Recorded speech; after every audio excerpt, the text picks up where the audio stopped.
May I come in, sir? हो. Good afternoon, sir. Good afternoon, sir.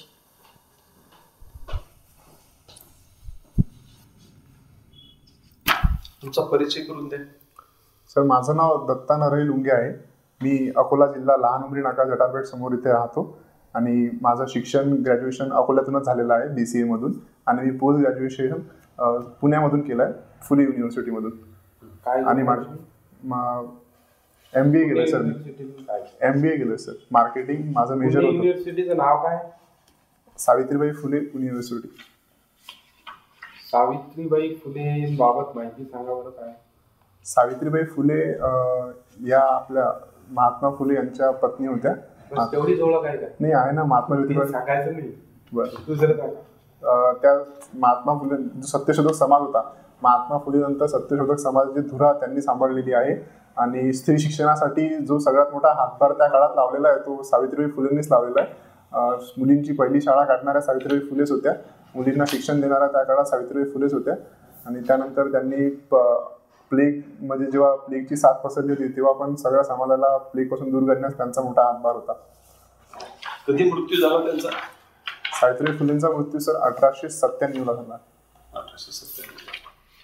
तुम्ही सध्या काय करता? मी सध्या एका कोचिंग क्लासवर टीचर म्हणून कार्यरत आहे सर. म्हणजे तुम्ही अभ्यास करून मुलांना शिकवताय सुद्धा? हो सर. आता तुमच्याकडे तुम्ही शिकवता म्हणजे टीचरच्या क्वालिटीज आहेत असं आपण समजूया. आम्ही तुम्हाला या पदासाठी निवडावं यासाठी तुमच्याकडे कुठल्या 3 क्वालिटी सांगता येईल तुम्हाला? सर, फर्स्ट ऑफ ऑल जसं मी सांगितलं की मी एक टीचर आहे. जो विषय मी पहिल्यांदा ज्या गुरूंकडून शिकलो आहे तोच विषय मी मुलांना शिकवतो. म्हणजे माझी शिकून घेण्याची कॅपॅसिटी जास्त आहे सर, ग्रास्पिंग पॉवर. तर तुम्हाला म्हणजे कोर्टाला मला कोणतंही प्रशिक्षण द्यायचं असतात माझ्यावर जास्त काम करण्याची गरज पडणार नाही. मी लवकर शिकून घेतो कोणतीही गोष्ट. त्याच्यानंतर माझं सर MBA झालं आहे पोस्ट ग्रॅज्युएशनमध्ये. त्याच्यामध्ये ऑपरेशन हा सब्जेक्ट होता सर आम्हाला. तर कोणत्याही संस्थेचं ऑपरेशन कसं चालतं, काय चालतं याची समज मला थोडी लवकर येते सर. आणि माझं मॅनेजमेंटमधून PG असल्यामुळे माझं जे मॅनेजमेंट आहे जसं डॉक्युमेंट, जसं क्लर्कला काम राहतं डॉक्युमेंटेशनचं, ते खूप प्रभावीपणे मी करू शकतो. आणि माझं ग्रॅज्युएशन सर BCA या सेक्टरमधून झाल्यामुळे मला कम्प्युटरचं नॉलेज थोडं इतर उमेदवारांपेक्षा जास्तच आहे. आणि क्लर्कला जास्त काम संगणकासोबतच राहतं. तर तो एक माझा बेनिफिट पॉईंट आहे सर. एक्सेलमध्ये आपण डेटा टाईप केला आणि 1000 कर्मचाऱ्यांचा डेटा आहे आणि लक्षात आलं आता की त्यातले नियर अबाउट 100 कर्मचारी रिपीट तो डेटा टाईप झाला चुकीमुळे. आपल्याला ते 100 कर्मचारी फाइंड आउट करायचे आहेत आणि डिलीट करायचे आहेत. प्रोसेस सांगा सर. आपण फाइंड आणि रिप्लेस मधून ती करू शकतो सर. नाही, तुम्हाला प्रश्न नाही समजला. 1000 कर्मचाऱ्यांचा डेटा आहे, त्यातले 100 कर्मचारी रिपीट झाले. ओके. आता ते 100च शोधायचे आहेत आणि डिलीट करायचे. असं समजा 10,000 लोकांचा डेटा आहे. ओके. त्यातले 100 डिलीट करायचे जे रिपीट झाले. मग नावं रिपीट झाले असतील तर आपण त्यांचं किंवा एक कोड असेल त्यांचा तर तो कोड आपण टाकून फिल्टर लावून ते करू शकतो सर. ID क्रमांक किंवा त्यांचं नाव. जर नाव रिपीट झाले असेल तर आपण नावाचा कॉलम सिलेक्ट करू शकतो. त्याच्यानंतर होम बारवर उजव्या साईडला एक फिल्टर नावाचं ऑप्शन असतं. त्या फिल्टर नावाच्या ऑप्शनमध्ये आपण ते टाकलं नाव त्यांचं की ते कर्मचारी डिलीट होऊन जातील सर. मग ते त्यांचा एक जो डेटा आहे तो वेगळ्या कॉलममध्ये तयार होऊन जाईल आणि मग तो कॉलम डिलीट केल्यावर ते नावच डिलीट होऊन जाईल त्यांचे. आता आपण त्यांना नंबरिंग द्यायचं आहे. किती नंबर टाईप करता? मी जर मला लिस्ट बनवायची मी पहिले 2-3 नंबर टाईप करेल सर. 1, 2, 3 आणि मग उजव्या कॉर्नरवरून ते स्क्रोल केलं की ऑटोमॅटिकली सगळे नंबर येऊन जातील सर. तो जो डेटा आहे तो आपल्याला डिसेंडिंग ऑर्डरने लावायचा आहे. कसं लावा सर? डिसेंडिंग ऑर्डर आणि असेंडिंग ऑर्डरचा ऑप्शन असतो सर होम बारवरच. त्याच्यावर क्लिक केलं की लागून जाईल सर. क्लिक केल्याला लागेल की पहिले सिलेक्ट करावं लागेल? सिलेक्ट करावं लागेल. त्याच्यानंतर जे कॉलम जो कोणता कॉलम आपल्याला असेंडिंग किंवा डिसेंडिंग ऑर्डर लावायचा तो सिलेक्ट केल्यानंतर त्या ऑप्शनवर क्लिक केल्यावर होईल नाही सर. लेटर टाईप केल्यानंतर ते लेटर झिगझॅग मोशनला गेलेलं आहे. त्याला क्लिअर करायचा आहे. मधला जो गाभा असतो लेटरचा, पत्राचा मायनर कमी जास्त झाला, कुठं मार्जिन कुठं सुटली कसा करतो सर? मी ते जो मायना आहे जेवढा मायना झिगझॅग झाला आहे तो मायना सिलेक्ट करेल आणि त्याला अलाइनमेंट स्पेसिफाय करेल. बरोबर, अलाइनमेंटचा ऑप्शन असतो. कुठलं कोणकोणते असतात? एक लेफ्ट अलाइनमेंट असतं, एक राईट अलाइनमेंट असतं आणि सेंटर अलाइनमेंट असतं.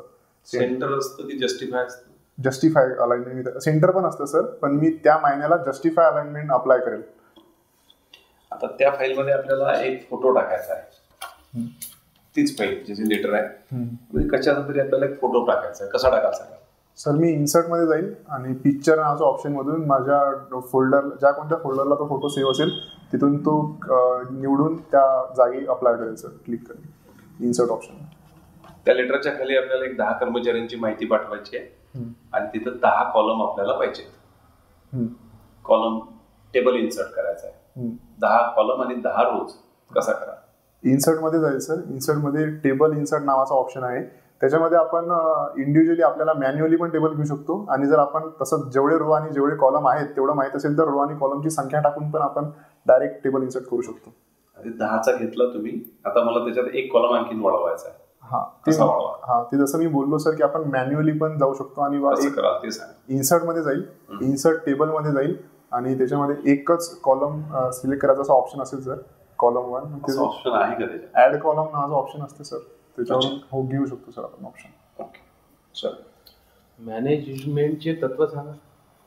मॅनेजमेंटचे तत्व, प्रिन्सिपल्स ऑफ मॅनेजमेंट.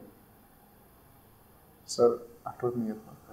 MBA झालाय तुमचं? हो सर.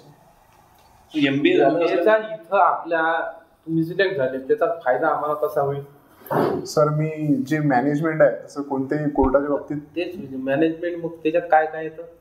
मॅनेजमेंटमध्ये सगळं सर. मग आता आपल्या ऑफिसचं जे काही कार्यपद्धती आहे ती कार्यपद्धती चांगल्या प्रकारे कशी मॅनेज होईल ते सगळं त्याच्यामध्ये येऊन जातं सर. जसं मग काय करतात जसं दस्तावेज जे आहेत ते दस्तावेज कशा प्रकारे चांगलं म्हणजे व्यवस्थित राहू दे की कोणतेही दस्तावेज जर आपल्याला सापडायचं असलं तर ते कसं व्यवस्थित लवकरात लवकर सापडता येईल.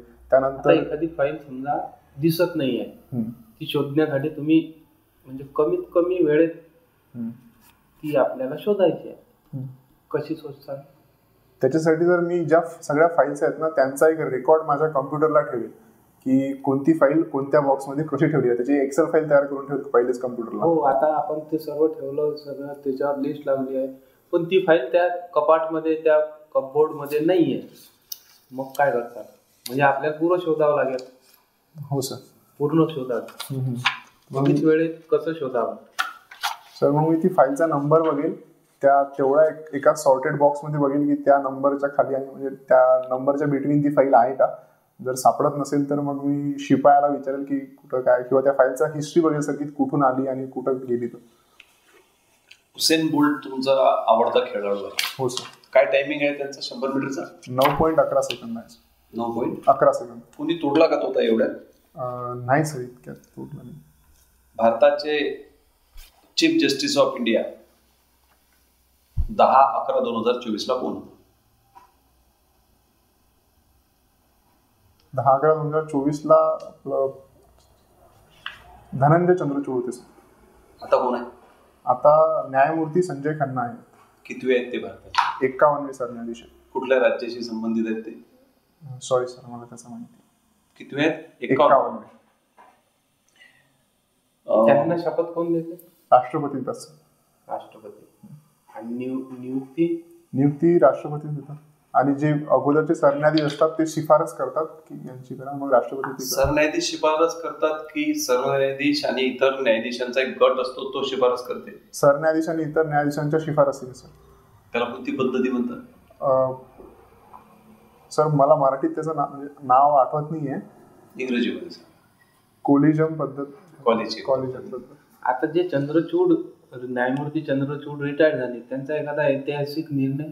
हो सर. त्यांनी आपली जी न्यायदेवता आहे जिचं प्रतीक न्यायाचं मानतो आपण ती बदलली आहे सर. तिच्या डोळ्यावरची पट्टी हटवलेली आहे आणि तिच्या हाती जे तराजू होता तो हटवून तिथं संविधानाचं पुस्तक ठेवलं आहे. हा त्यांचा माझ्या मते एक ऐतिहासिक निर्णय आहे. आणि असा एका निकाल म्हणतोय मी अपेक्षित निकाल होता कशाला दिलेला आहे? आपल्या देशाशी संबंधित आहे. हो सर.